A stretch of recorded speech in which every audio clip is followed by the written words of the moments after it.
Assalamualaikum warahmatullahi wabarakatuh. Pada pertemuan ini kita akan membahas tentang toolbox yang ada di kiri interface CorelDRAW ini. Yang pertama kita akan mulai membahas tentang pick tool yang tandanya panah hitam ini ya. Sebelum kita mulai, kita unlock dulu dockersnya. Caranya kita klik kanan di bagian sini, kemudian kita pastikan lock toolbarsnya dia tidak tercentang ya, sehingga kita bisa mengeluarkan si pick toolnya ini. Jadi cara seperti ini, kita klik kemudian kita geser ke sini, klik drag ke sini, sehingga akan mudah dilihat nantinya. Baik, yang pertama kita akan membahas tentang pick tool yang panah hitam ini. Jadi pick tool ini berfungsi untuk memilih objek yang akan kita edit, akan kita ubah, akan kita pindahkan, apapun itu kita harus memakai pick tool. Shortcutnya kalau di keyboard itu adalah spasi ya, spasi.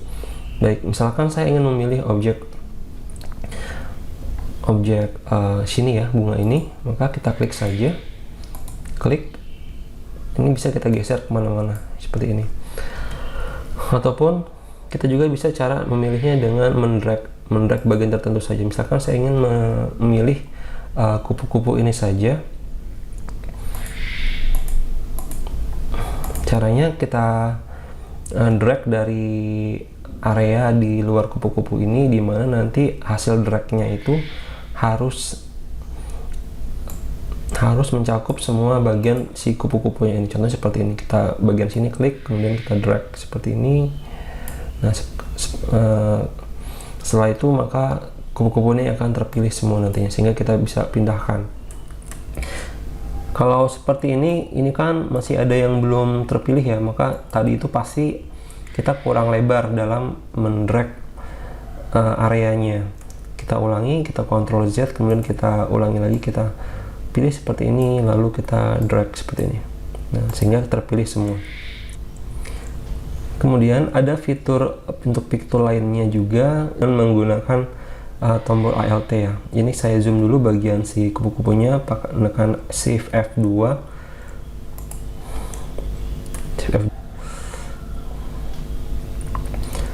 Jika kita menggunakan tombol Alt, maka kita bisa memilih bagian kupu-kupunya yang di area tertentu saja, tapi mencakup keseluruhannya. Misalkan seperti ini, saya tahan tombol Alt, kemudian saya drag seperti ini, saya ambil bagian hitamnya ya, Alt, kemudian saya drag seperti ini. Nah, maka dia yang terpilih adalah seluruh area yang berwarna hitam ini. Jika kita geser, maka yang terpilih adalah bagian hitamnya ini. Jadi tidak perlu mendrag semua area yang ingin kita butuhkan. Misalkan kita ingin area spesifik saja, saya ulangi, jadi kita hanya menekan tombol Alt sambil mendrag di area yang akan kita pilih nantinya. Alt kemudian drag seperti ini, maka dia akan memilih seluruh area dari bagian yang hitam ini, seperti itu ya. Baik, kita Ctrl Z lagi. Selanjutnya untuk pick tool, jika kita memilih dua kali ya, kita klik sekali seperti ini, kemudian kita klik lagi, maka dia akan muncul icon rotasi seperti ini ya. Ini bisa kita putar-putar, dia akan mengikuti senternya ini ya, center. Kita lihat di sini ada bacaan center. Nah, senternya ini bisa kita rubah. Bisa kita rubah dengan memindahkan titik pusatnya, terserah kemauan kita. Misalkan saya rubah titik putarnya, dia ada di sini. Jadi klik drag saja titik pusatnya ini. Kemudian jika kita rotasi, maka dia akan mengikuti titik pusatnya ini seperti ini. Nah, seperti itu. Bisa kita pindahkan ke center lagi, kita bawa saja, kita drag, kemudian nanti sampai muncul bacaan center, maka itu sudah dipastikan sudah di tengah dia titik pusatnya. Jadi seperti itu. Nah, itu untuk yang pick tool. Selanjutnya kita akan membahas tentang freehand pick tool ya. Freehand pick tool ini saya pakai gambar berikutnya. Jadi saya menggunakan gambar anggur ini. Sebelumnya kita unlock dulu ya untuk semua objeknya. Kita ungroup dulu, kita klik objeknya, kemudian kita pilih ungroup object atau Ctrl U ya di keyboard. Tekan ini ungroup object, kemudian saya menggunakan freehand pick tool misalnya seperti ini. Oke, saya ulangi. Nah, jadi yang terpilih hanya si anggur yang ujung ini saja, seperti itu. Itu yang untuk menggunakan freehand pick tool.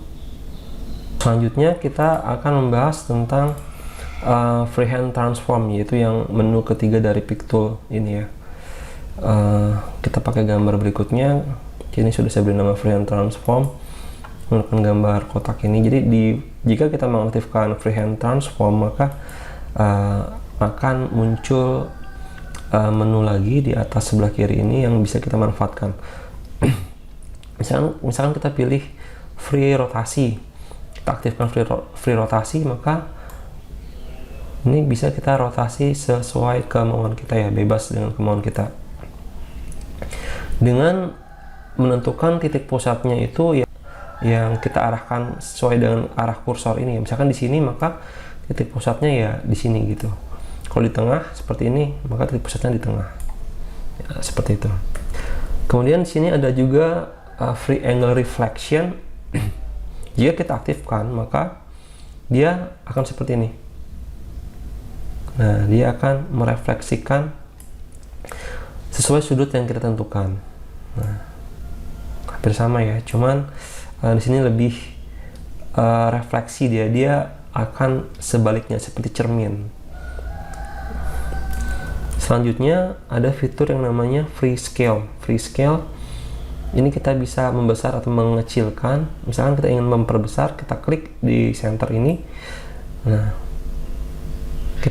bisa kita panjangkan atau kita lebarkan ya. Jika kita ingin presisi sesuai dengan bidangnya ini ukurannya, maka kita bisa menggunakan bantuan tombol kontrol agar dia saat kita memperbesar atau memperkecilnya sesuai dengan bentuk aslinya. Jadi dimensi panjang kali lebarnya dia tidak berubah ya.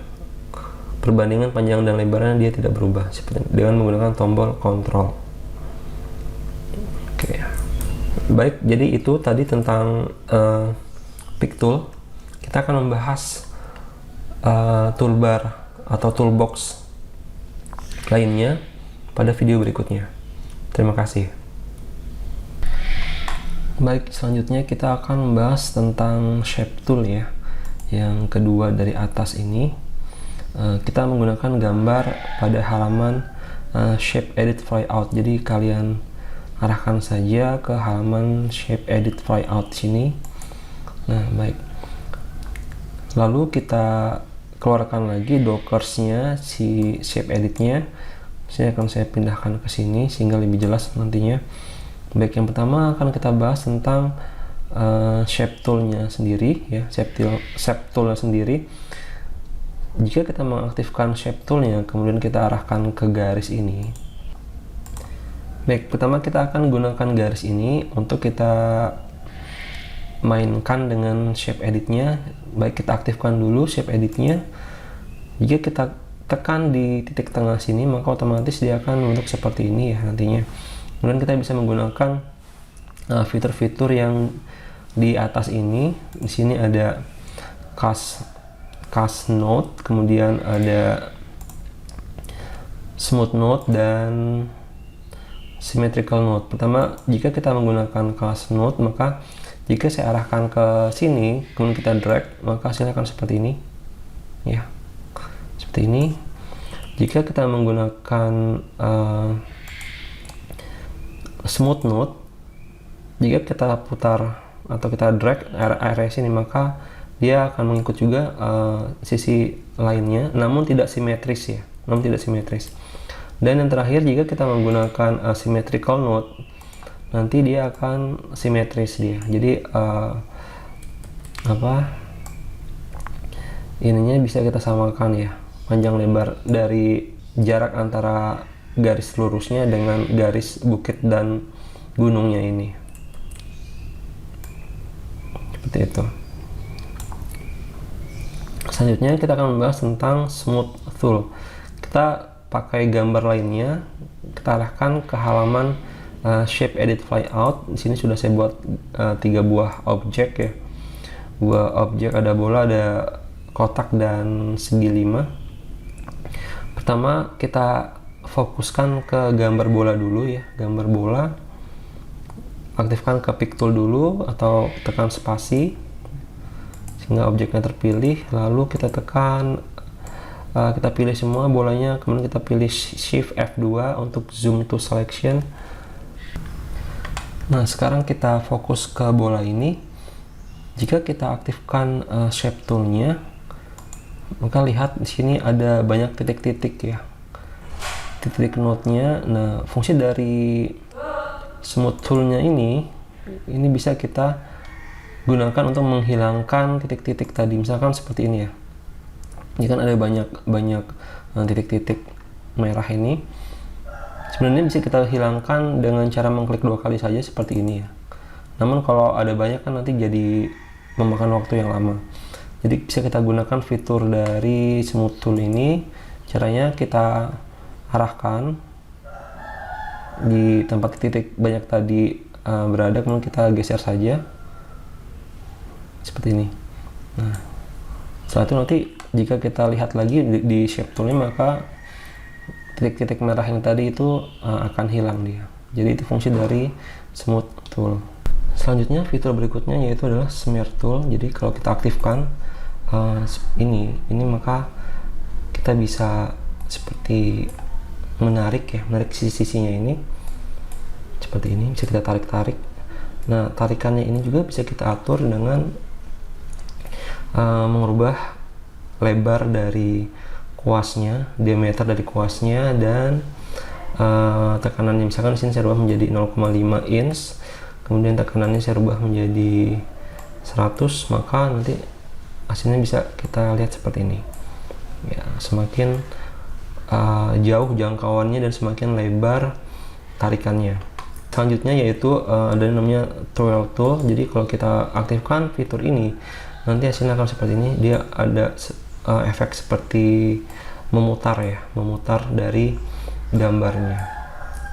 Itu dari twirl tool. Kemudian selanjutnya kita menggunakan attract tool.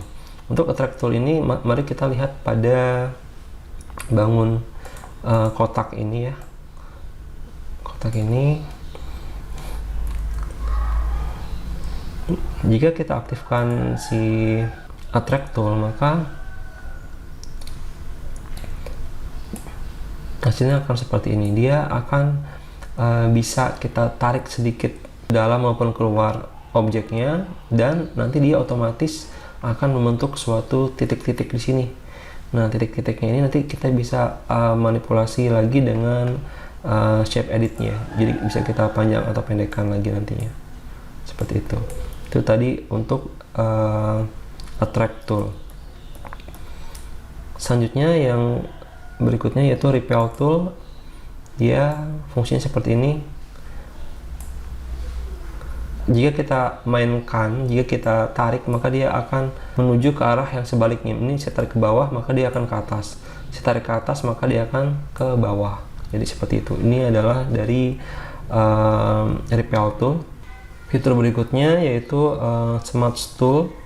Jadi ini kita atur dulu. Misalkan saya rubah menjadi 0,5 lagi kuasnya. Kemudian, nah, jika kita menggunakan smudge tool ini, kita bisa menarik seperti ini. Ini fitur dari smudge tool. Juga pennya bisa kita rubah. Misalkan saya rubah menjadi 90, maka akan berbentuk lingkaran seperti ini ya.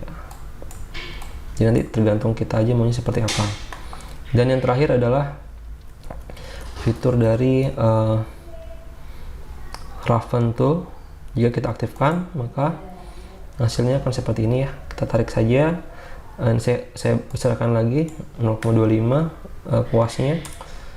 Kemudian kalau saya tarik akan seperti ini, dia akan membentuk gerigi-gerigi seperti ini. Nah, itu dari fungsi dari roughen tool. Nah, jadi itu semua fitur-fitur dari shape edit flyout ya. Silahkan mencoba.